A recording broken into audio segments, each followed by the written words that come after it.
probably already know that everything is made up of little tiny things called atoms. You might even know that each atom is made up of even smaller particles called protons, neutrons, and electrons. And you've probably heard that atoms are small. But I'll bet you haven't ever thought about how small atoms really are. Well, the answer is that they are really, really, really small.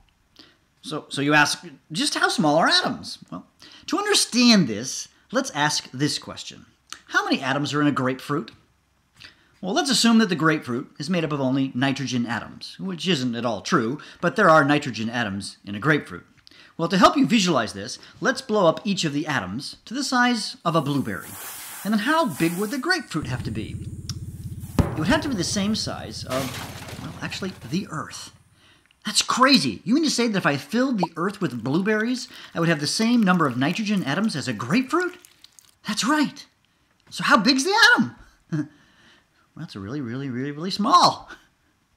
And you know what? It gets even more crazy. Let's now look inside of each atom. That's the blueberry, right? What do you see there? In the center of the atom is something called the nucleus, which contains protons and neutrons. And on the outside, you'd see electrons. So how big is the nucleus? Well, if atoms are like blueberries in the Earth, how big would the nucleus be? You might remember the old pictures of the atom from your science class where you saw this tiny dot on the page with an arrow pointing to the nucleus. Well, those pictures, well, they're not drawn to scale, so they're kind of wrong. So how big is the nucleus? So if you popped open the blueberry and were searching for the nucleus, you know what? It would be invisible. It's too small to see. Okay, let's blow up the atom, the blueberry, to the size of a house. So imagine a ball that is as tall as a two-story house. Let's look for the nucleus in the center of the atom. And you know what? It would just barely be visible. So to get our minds wrapped around how big the nucleus is, we need to blow up the blueberry up to the size of a football stadium. So imagine a ball the size of a football stadium, and right smack dab in the center of the atom, you would find the nucleus. And you could see it. And it would be the size of a small marble. And there's more. If I haven't blown your mind by now, let's consider the atom some more.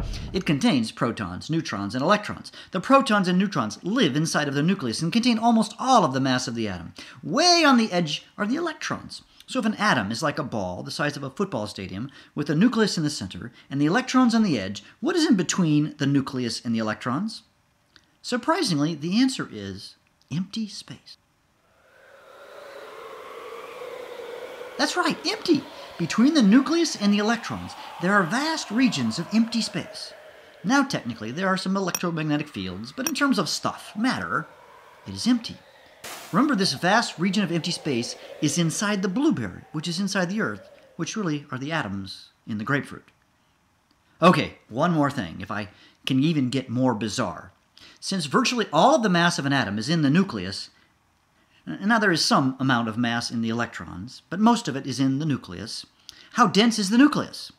Well, the answer is crazy. The density of a typical nucleus is 4 times 10 to the 17th kilogram per meter cubed. But that's hard to visualize. Okay, I'll put it in English units. 2.5 times 10 to the 16th pounds per cubic feet. Okay, that's still kind of hard to figure. Okay, here's what I want you to do. Make a box that is 1 foot by 1 foot by 1 foot. And let's go and grab all of the nuclei from a typical car. Now, cars on average weigh 2 tons. How many cars' nuclei would you have to put into the box to have your 1 foot box have the same density of a nucleus? Is it 1 car? 2? How about 100? Nope, nope, and nope. The answer is much bigger.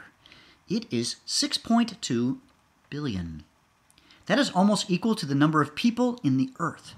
So if everyone on the Earth owned their own car, and they don't, and we put all of those cars into your box, that would be about the density of a nucleus. So I'm saying that if you took every car in the world and put it in your 1 foot box, it would have the density of 1 nucleus. Okay, let's review. The atom is really, really, really small. Think atoms in a grapefruit, like blueberries in the Earth. The nucleus is crazy small. Now look inside the blueberry and blow it up to the size of a football stadium, and now the nucleus is a marble in the middle. The atom is made up of vast regions of empty space. That's weird. The nucleus has a crazy high density. Think of putting all those cars in your 1 foot box. I think I'm tired.